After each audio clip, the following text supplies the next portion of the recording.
50 years ago this month, Ruth Ellis became the last woman to be judicially put to death in this country. She'd been found guilty of shooting her feckless and brutal Playboy lover David Blakely outside a pub in London. Most of us felt uneasy about the hanging. Now, a book co-authored by her sister Muriel Jakubait suggests another reason for feeling uneasy.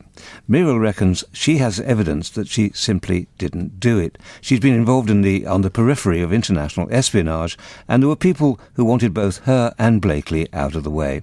Muriel joins us now with her co-author Monica Weller. Muriel and Monica, good morning. Good morning. Good morning. I think you do find fault with a lot that's been written about your sister over the years, but one thing which is totally true is that you had a terrible upbringing. From about 10 years old, I've had a most dreadful life till I was 20. And then my father felt ill with thrombosis, was in hospital 12 months, and that's why I escaped then. Oh, it was terrible. Well, Ruth apparently went through the same torture, didn't she? And it has to be said over the years that she had a sort of unerring eye for the wrong man, because she met this Canadian soldier, had a baby by him, yes, and it turned out that he was married in Canada with 3 children. Yes, that's right. So life has been a tragedy for Ruth right up until the end. Both of us come to that. But Ruth didn't. She never went through what I did. Never, because I would never let him. I just stopped him if he tried. Monica, you came on the scene because I think Muriel was uneasy about several of the factors about the trial. You say you uncovered stuff about Ruth being involved in espionage or on the periphery. Stephen Ward, it was said, who was of course involved in the Profumo scandal, was grooming young girls to extract pieces of information from people. Yes, but when we started working together on the book, we had no idea at the time that Ruth had got any connections whatsoever with Stephen Ward.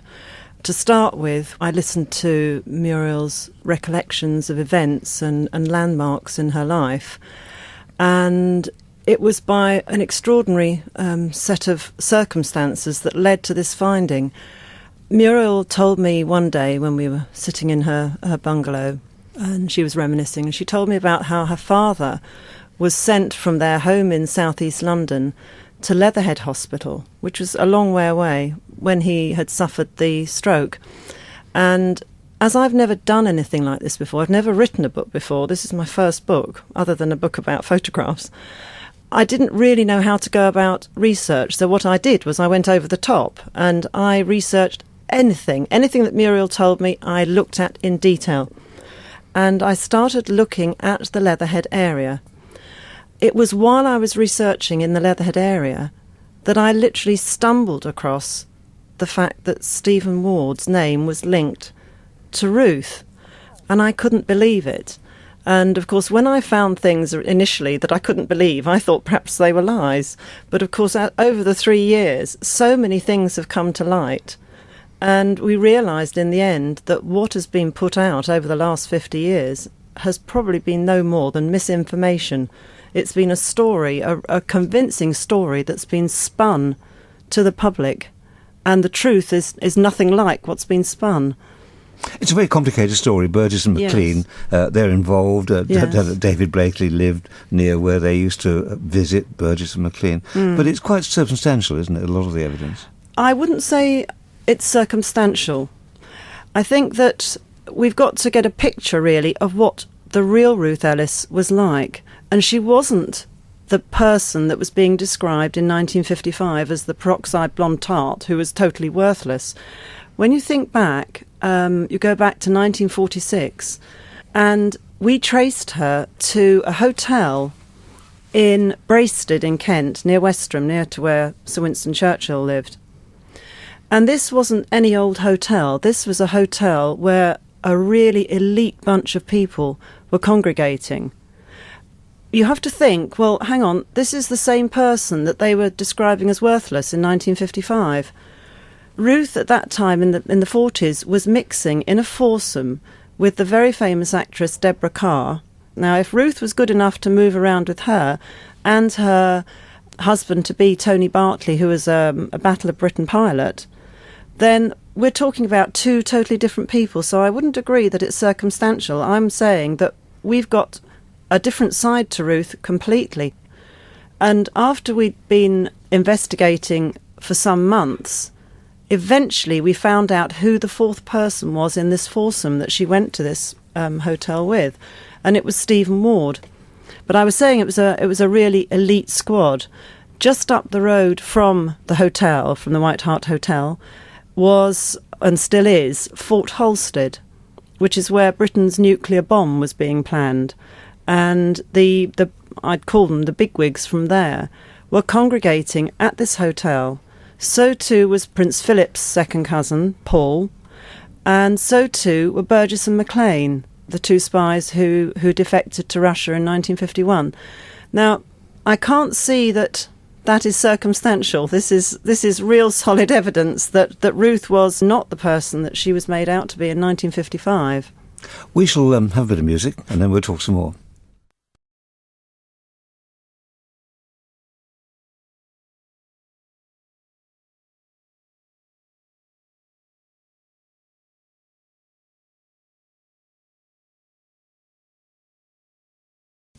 That was Elvis Presley and Kentucky Rain. You're listening to Saga Radio in crystal clear digital sound. And our guests this morning are Ruth Ellis' sister, the last woman to be hanged in this country, Muriel Jakubait, and her co-author, Monica Weller. They've written a book together which suggests that Ruth Ellis didn't actually pull the trigger in the murder of her lover, David Blakely. And we've been hearing evidence of Ruth Ellis's association with people like Stephen Ward, Burgess and Maclean, Deborah Carr, that she may have been in the espionage business, and people just simply wanted her and David Blakely out of the way. And through all this, what was your opinion of David Blakely, Muriel? Oh, he was a very weak character. He used to cry, and he was very cruel to Ruth. I think Ruth at one time was manageress, a very successful manageress of quite a respectable club. Yes, she was, and everybody said that. And you saw David Blakely there? Yes, I did, and he was always causing trouble because Ruth was always behind the counter, and he used to aggravate Desmond Cousins, and Desmond Cousins used to annoy him, and they had a great big fight in all over Ruth, and she in no way could she stop it. So they started banging her around, you know. Well, clearly she had a terrible time at David Blakely, as she did at other men, including her husband, George Ellis. He was a dreadful character, honestly. And I did see him, and I did know him. I have spoken to him. In terms, in a statement to the police, Ruth said that she shot David Blakely. She was covering up for someone else. She didn't kill him. Did you think so at the time? I never condemned my sister in any way, and I said that couldn't be. She could never have held a gun, that size of the gun, because I've held it myself. Yeah, Monica, it's a big gun, isn't it? Yes, it's a .38 Smith & Wesson. As Muriel said, she's held it herself. We went up to Scotland Yard to the Crime Museum and we had a look at it. But there are a lot of things connected with that gun that are very interesting. In one statement that I found at the Public Record Office, in some documents that had been closed for nearly 50 years, the forensic expert from the Metropolitan Police said in his police statement shortly after the crime that to shoot that gun it needed deliberate and muscular effort, and also it was when you're shooting it was the equivalent of a 10-pound pull. That's about 3-pound bags of flour, and when you're really shooting in mid-air, that is very, very heavy. Now you've got to think about Ruth. She was 5'2", she weighed 7 stone, and her left hand was gnarled as a result of the rheumatic fever that she had. And this gun, again, I'd go back to it, the recoil on it, I've spoken to experts, and they've said that the recoil on a .38 Smith & Wesson is huge, and it would have knocked a 7-stone woman backwards. There are witnesses who say that she was firing continuously. Now, that would have been impossible because that gun needed to be cocked on every occasion. And for somebody who's not used to shooting, it would be impossible, let alone shoot accurately. I mean, she might have been able to shoot one, But to shoot 4 or 5 would have been impossible.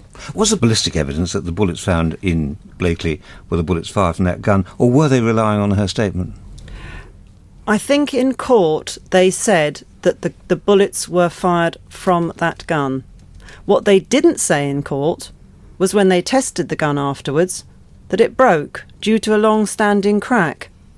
So I find that very convenient that she should be able to shoot continuously, and then when they shoot one shot afterwards during testing, the gun breaks. And this is very, very peculiar as well, because when we went to Scotland Yard, the gun certainly wasn't broken, the gun that was allegedly retrieved at the scene of the crime. Something is not right with that. Well, Muriel, it's 50 years on. Is the intention to try to get a pardon for Ruth? Well, I haven't thought about that yet, but I don't think so. This is just to satisfy, yourself. I just wanted to have my say in the book, because I know perfectly well that Ruth couldn't have killed him. I know that when we've discussed this between us, what we were hoping was that as many people as possible go out and buy the book and read it, see the evidence that we've put out, and perhaps they'll come to the same conclusion that we have. And if they believe what we've written, which is all based on first-hand evidence, then they stand up and they demand the truth, because it's in their hands. We've done what we can. We can't do any more. The book's called Ruth Ellis, My Sister's Secret Life. It's by Ruth Ellis' sister Muriel Jakubait with Monica Weller. It's published by Constable and Robinson, £8.99. That was Elvis Presley and Kentucky Rain.